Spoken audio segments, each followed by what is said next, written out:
Long ago, when these ancient Grecian temples were new, hemp was already old in the service of mankind. For thousands of years even then, this plant had been grown for cordage and coarse cloth in China and elsewhere in the East. For centuries prior to about 1850, all the ships that sailed the western seas were rigged with hempen rope and sails. For the sailor, no less than the hangman, hemp was indispensable.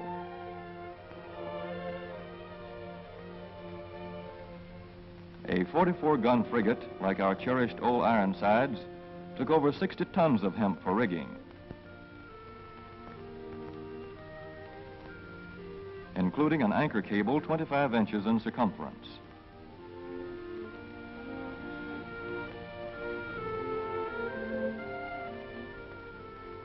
The Conestoga wagons and prairie schooners of pioneer days were covered with hempen canvas. Indeed, the very word canvas comes from the Arabic word for hemp. In those days, hemp was an important crop in Kentucky and Missouri. Then came cheaper imported fibers for cordage, like jute, sisal, and manila hemp, and the culture of hemp in America declined. But now, with Philippine and East Indian sources of hemp in the hands of the Japanese, and shipment of jute from India curtailed, American hemp must meet the needs of our Army and Navy as well as of our industries. In 1942, patriotic farmers, at the government's request, planted 36,000 acres of seed hemp, an increase of several thousand%. The goal for 1943 is 50,000 acres of seed hemp. In Kentucky, much of the seed hemp acreage is on river bottom land such as this, along the Kentucky River Gorge. Some of these fields are inaccessible except by boat. Thus, plans are afoot for a great expansion of the hemp industry as a part of the war program. This film is designed to tell farmers how to handle this ancient crop, now little known outside Kentucky and Wisconsin. This is hemp seed. Be careful how you use it. For to grow hemp legally, you must have a federal registration and tax stamp. This is provided for in your contract. Ask your AAA committeeman or your county agent about it. Don't forget, hemp demands a rich, well-drained soil such as is found here in the bluegrass region of Kentucky or in central Wisconsin.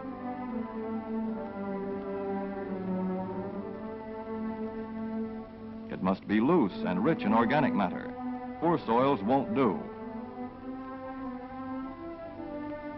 Soil that will grow good corn will usually grow hemp. Hemp is not hard on the soil. In Kentucky, it has been grown for several years on the same ground, though this practice is not recommended. A dense and shady crop, hemp tends to choke out weeds. Here's a Canada thistle that couldn't stand the competition. Dead as a dodo. Thus, hemp leaves the ground in good condition for the following crop. For fiber, hemp should be sown 5 pecks to the acre. With drill, the closer the rows, the better. These rows are spaced about 4 inches. This hemp has been broadcast. Either way, it should be sown thick enough to grow a slender stalk.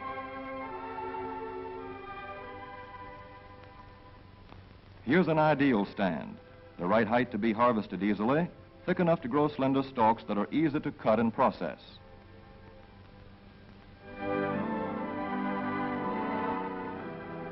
Stalks like these here on the left, they yield the most fiber and the best. Those on the right are too coarse and woody. For seed, hemp is planted in hills like corn, sometimes by hand. Hemp is a dioecious plant. The female flower is inconspicuous, but the male flower is easily spotted. In seed production, after the pollen has been shed, these male plants are cut out. These are the seeds on a female plant. Hemp for fiber is ready to harvest when the pollen is shedding and the leaves are falling. In Kentucky, hemp harvest comes in August. Here, the old standby has been the self-rake reaper, which has been used for a generation or more. Hemp grows so luxuriantly in Kentucky that harvesting is sometimes difficult, which may account for the popularity of the self-rake with its lateral stroke.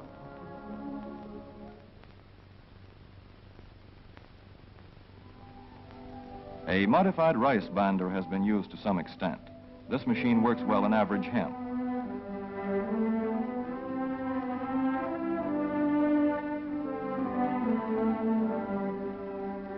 Recently, the improved hemp harvester, used for many years in Wisconsin, has been introduced in Kentucky. This machine spreads the hemp in a continuous swath. It is a far cry from this fast and efficient modern harvester to the Armstrong model of yore. But here's one kind of harvester, at least, that doesn't stall in the heaviest hemp. In Kentucky, hand cutting is practiced in opening fields for the machines.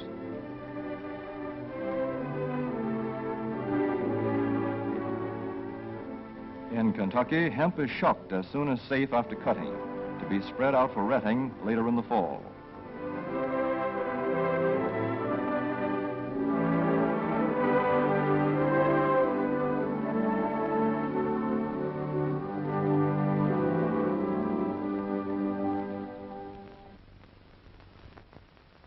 In Wisconsin, hemp is harvested in September. Here, the hemp harvester with automatic spreader is standard equipment. Note how smoothly the rotating apron lays the swath preparatory to retting. Here it is a common and essential practice to leave headlands around hemp fields. These strips may be planted to other crops, preferably small grain. Thus, the harvester has room to make its first round without preparatory hand cutting. Here the machine is running over corn stubble. When the cutter bar is much shorter than the hemp is tall, overlapping occurs. Not so good for retting. The standard cut is 8 to 9 feet.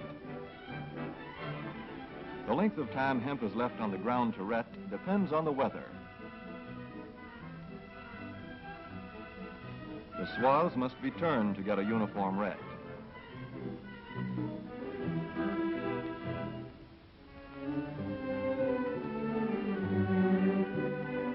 When the woody core breaks away readily, like this, the hemp is about ready to take up and bind into bundles.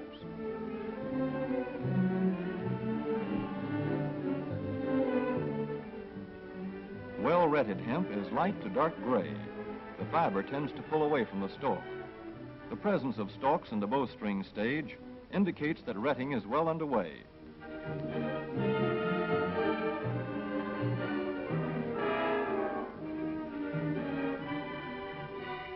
When hemp is short or tangled, or when the ground is too wet for machines, it is bound by hand. A wooden buck is used. Twine will do for tying, but the hemp itself makes a good band.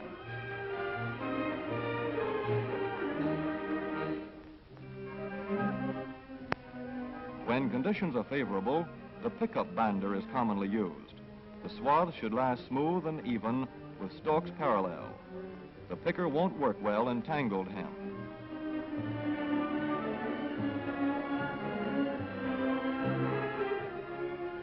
After binding, hemp is shucked as soon as possible to stop further retting.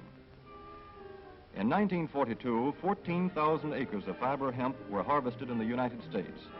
The goal for 1943 is 300,000 acres.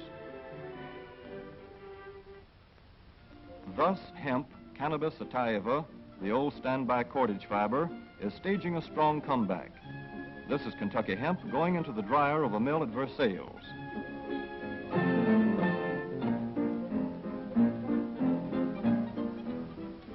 In the old days, breaking was done by hand, one of the hardest jobs known to man.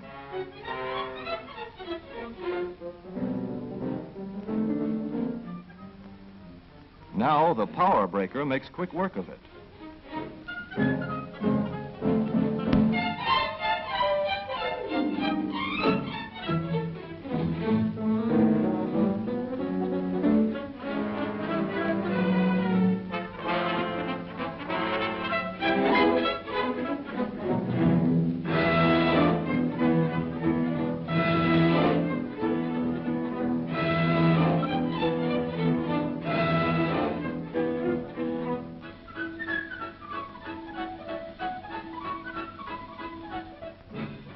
Spinning American hemp into rope yarn or twine in the old Kentucky River Mill at Frankfort, Kentucky.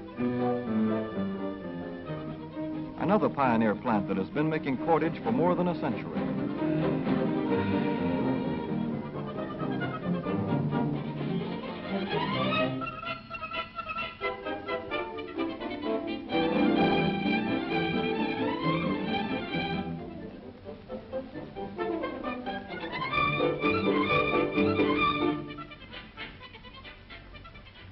All such plants will presently be turning out products spun from American-grown hemp. Twine of various kinds for tying, winding armatures, and upholsterers' work. Rope for marine rigging and towing, for hay forks, derricks, and heavy-duty tackle. Light-duty fire hose. Thread for shoes for millions of American soldiers. And parachute webbing for our paratroopers.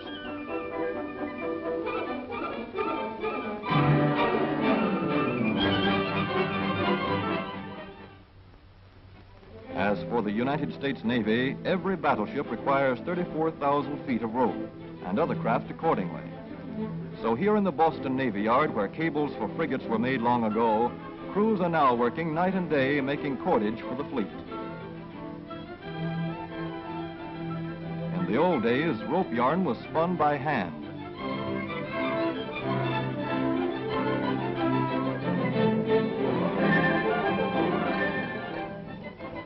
Today, even the rope walk is mechanized. 160 fathoms to go.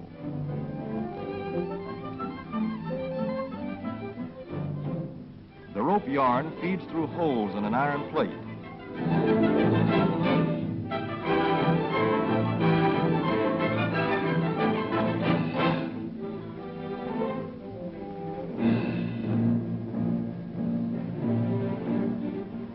This is Manila hemp from the Navy's rapidly dwindling reserve. When that is gone, American hemp will go on duty again. Hemp for mooring ships, hemp for tow lines.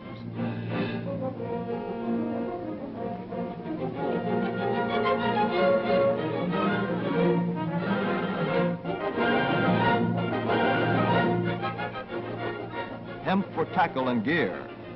Hemp for countless naval uses, both on ship and shore. Just as in the days when old Ironside sailed the seas victorious, with her hempen shrouds and hempen sails.